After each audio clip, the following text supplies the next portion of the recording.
자, 이번 영상은 다음 조건에 해당하시는 분만 보시면 됩니다. 지금 자동차가 있는 분 또는 지금 차는 없지만 멋진 차가 있으면 참 좋겠다는 생각을 태어나서 한 번이라도 어렴풋이라도 해보신 분들, 딱 이 조건에 해당하는 분들은 영상을 꼭 봐주시고요. 나머지 분들은 나가셔도 좋습니다. 오늘은 제가 3년 넘게 굉장히 잘 사용하면서 강력히 추천하는 자동차 어플 마이클에 대한 리뷰인데요. 이 앱을 개발한 김기풍 대표님을 소환해서 함께 이야기를 나누어 보았습니다. 마이클은 다양한 기능들을 이제 제공을 하고 있는데 핵심 가치는 무엇이라고 할 수 있을까요? 차량 관리에 대한 기록을 하고 그 기록에서 이제 정비 주기를 제대로 안내 받는 게 핵심 기능이라고 볼 수 있죠. 그렇군요. 교체 주기를 잘 알려주는 게 어떤 게 좋은 거예요, 운전자한테는? 차에 이제는 엔진이나 기관의 내구성이 있는데 이 내구성은 소모품들을 잘 교환을 해줘야지 더 튼튼하고 오래 탈 수가 있습니다. 그래서 교환 주기에 적절하게, 예를 들면 엔진오일 교환 주기, 타이어 교환 주기, 브레이크 패드 수시로 점검 받아서 해줘야 되는 것들을 안내를 받고 넛지를 주는 거예요. 그러니까 잊지 마세요. 한번 체크해 보세요. 이렇게 해서 그거를 딱 점검을 하시면 거기서 이제는 더 좋은 가치를 얻을 수가 있는 거죠. 이번에는 또 마이클의 핵심 기능이죠. 믿음 정비에 대한 얘기를 한번 해볼게요. 정비 시장에서 어떤 정보의 불균형, 이 문제가 정확히 어떤 거고 어떤 식으로 해결을 하신 건가요? 네, 예를 들면 엔진오일을 교환해야 된다라고 하면 얼마인지 알 수가 없어요. 정비소마다 다르고요. 왜냐면 공인비라고 하는 실제 인건비의 정책이 다르고요. 이 차에 맞는 엔진오일, 이 차에 맞는 필터가 달라서 그래서 이런 것들을 저희는 어떻게 해결할까 고민을 하다가 통일을 시켰습니다. 직접 제휴를 하고 모두 동일한 가격에 동일한 상품을 해서 얼마에 어디를 예약하고 방문할 수 있도록 가기 전에 모든 정보를 제공하는 걸로 시작을 했습니다.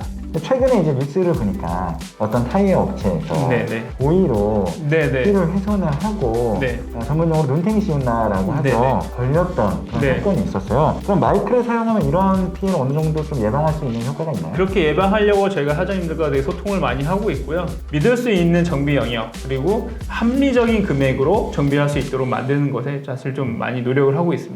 그런 파트너를 이제 믿음 파트너라고 이제 부르고 있는데, 그럼 믿음 파트너에서 정비했을 때 어떠한 장점들이 더 있을까요? 예약 시간에 가서 대기하지 않고 바로 서비스를 받을 수 있게 하는 거 굉장히 중요하게 저희는 생각하고 있고요. 너무 좋다. 저는 맛집이라도 줄 서면 안 가거든요. 근데 정비소는 대부분 가면 기다린다고 생각을 하세요. 그래요? 네, 그래서 저희가 그거를 깨려고 사장님들한테 시간은 예약이란 거는 이 시간에 무조건 해야 된다라는 걸로 계속 계도하고 있고 변화해 나가고 있고요. 거의 혁명이네요. 그럼 이 시장에서는 예약 그렇게 만들고 있죠. 대기를 안 한다는 거는 왜냐면 예약이란 건 시간을 정해서 내가 예약을 했는데 그쵸. 그 시간에 가서 기다리면 안 되잖아요. 그렇죠. 그러면 화나죠. 또 하나는 과잉 정비가 되지 않도록 충분한 설명을 한다. 모르는 상태에서 정비가 돼서 청구받는 일은 없어야 된다. 그런 경우가 있나요? 있습니다. 실제로 이제 정비 내역이 한 80만 원이 나왔는데 중간중간에 껴넣은 사례가 과거에 좀 있었어요. 그렇군요. 네, 그래서 저희는 그 엔진오일로 입고된 차량이 사실 엔진오일 교환하다 보면 여러 가지 상태가 파악이 될 수가 있는데 충분히 다 설명을 하고 그날엔 정비 안 하셔도 된다라고 설명을 하셔야 되는 게 룰입니다. 그러한 일을 같이 해나가실 정비 업체를 잘 선정하는 게 되게 중요한 일 같은데, 근데 문제는 믿음 파트너로 선정을 한 다음에 그 다음에 뭔가 정비 가격을 해산물처럼 시가로 매긴다든지 이거 근데 지금 하셔야 돼요, 이거 안 하면 안 돼요, 뭐 이런 식으로 얘기하면 그런 거보다 하거든요. 이렇게 믿음 파트너 선정된 이후에 그럼 퀄리티 관리를 어떻게 하고 계세요? 일단 저희는 앱 서비스고 앱에서 예약을 해서 가기 때문에 이 사장님에 대한 평가를 직접 저희가 받고 모니터링해서 해결을 중재를 하고 있고요. 이게 계속 쌓여서 개선의 여지가 없으면 해지를 합니다. 그러니까 저희는 그거에 대해서는 좀 엄격하게 진행을 하고 있어요. 잘 안 되면은 퇴출도 되나요?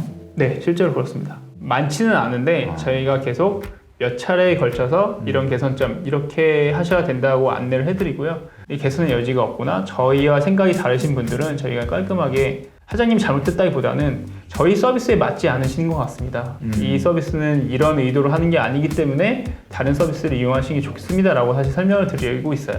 그럼 혹시 그 믿음 파트너를 사용한 실제 사용자들의 후기 중에 혹시 기억에 남는 게 있나요? 한 분이 너무 만족하셔서 댓글을 남기시고 대표님이 쓰신 것도 아니고요? 제가 쓴 게 아니고요. 자기가 갖고 있던 다른 차를 또 입고를 시킨 거예요.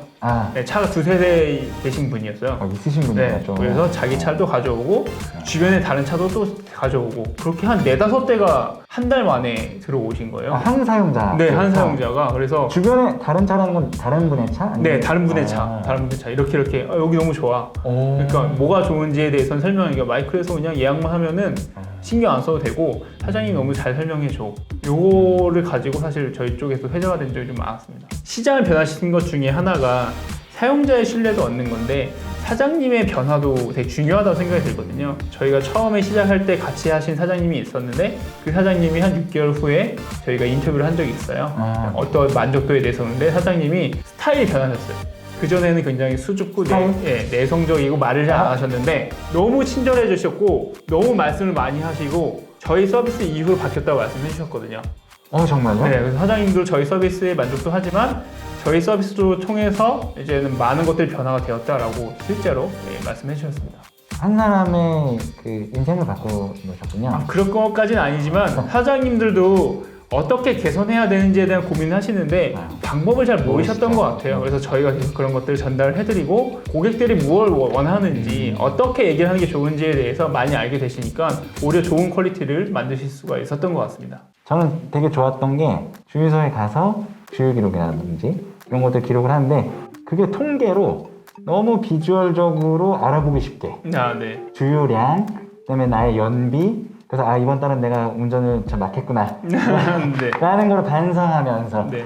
다음 달 운전을 좀 조심해야지, 이런 것들이 통계가 굉장히 알아보기 쉽게 이렇게 제공이 되고 있어요. 네. 근데 한 가지 좀 아쉬웠던 거는 가서 주유를 할 때마다 얼마 나오는 거지? 계기판에 몇 킬로 뛴 거야? 네. 그거를 다 이제 기록을 하는데 그게 조금 번거롭고 그렇더라고요. 이런 걸 좀 더 스마트하게 바꾸시는 방법은 없을까요? 그래서 저희가 데이터 연동 작업을 계속 하고 있고요. GS 칼텍스나 현대오일뱅크는 포인트 적립하시면 주유 기록이 자동으로 되고요. 현대자동차나 기아자동차, 제네시스 같은 경우는 커넥티드카 서비스를 사용하고 계신다면 마이크에 바로 주행 기록을 가져올 수가 있습니다.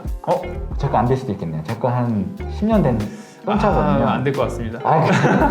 그러면 그 기능을 쓰려면 차를 바꾸는 걸로 제가 좋은 차 타면 또 좋은 혜택을 누릴 수가 있죠. 이 서비스에서 제공하는 또 메뉴 중에 하나가 모두의 차고, 모두의 차고에서 자주 보는 게, 모두의 차고 이제 저와 같은 모델에 모시는 분들이 꽤 많더라고요. 그분들이 이제 기록하는 연비, 네. 다른 분들의 평균 연비를 볼 수가 있는데 이게 되게 연비가 높아요. 네. 그래서 내가 운전을 너무 레이싱처럼 했나? 네. 라는 반성과 함께 그때부터는 이제 기어가기 시작했어요. 천천히 가고 출발 급정거 안 하고 뭐 이렇게 갔는데도 그 평균 연비를 못 따라가더라고요. 데이터가 좀 부정확한 건 아닌가? 라는 생각이 해봤는데 정확한가요, 그거는?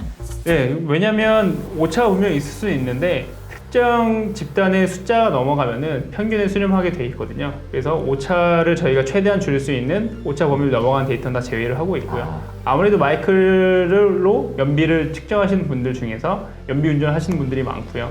그리고 고속도로나 이제 장거리를 뛰시는 분들이 기록을 하면은 훨씬 더 높은 연비가 나오기 때문에 그 차이가 좀 컸던 걸로. 운전을 막 한 것만 아닐 수도 있습니다. 네, 그러니까 저는 그래서 얼마나 더 얌전하게 해야, 이게 답답해서 죽겠더라고요. 근데 얌전하게 운전을 했더니 근데 이 모두의 차고에 보면은 꿀 기능이 있더라고요. 네, 모두의 차고에서 내 차에 대한 평가를 할 수 있는 영역이 있습니다. 그래서 내 차에 대해서 별점을 남기고 내 차는 어떻다, 결함이 많은지, 정말 만족하는지 이런 것들 리뷰를 남길 수가 있고요. 물건을 살 때 리뷰를 보고 사잖아요. 네. 하다못해 배달의 민족에서 점심 한 끼 주문할 때도 리뷰를 보고 걸러야 되는지 안 걸러야 되는지 알 수가 있는데, 중고차는 중고차 판매 서비스에서 실제 리뷰를 볼 수 없다. 근데 그 정보가 마이클에는 차곡차곡 쌓여 있더라고요. 네. 쉽게 평점으로 볼 수 있는 진짜 만족도, 네. 그 다음에 그 차의 진짜 연비, 그 다음에 정비할 때 얼마가 드는지, 그 다음에 그 정비 후기 같은 것들이 있어서 이게 진짜 차를 구매하시는 분들께 유용한 정보구나. 그냥 거저주는 꿀입니다. 그냥 드시기만 하면 됩니다. 꿀 정보. 네.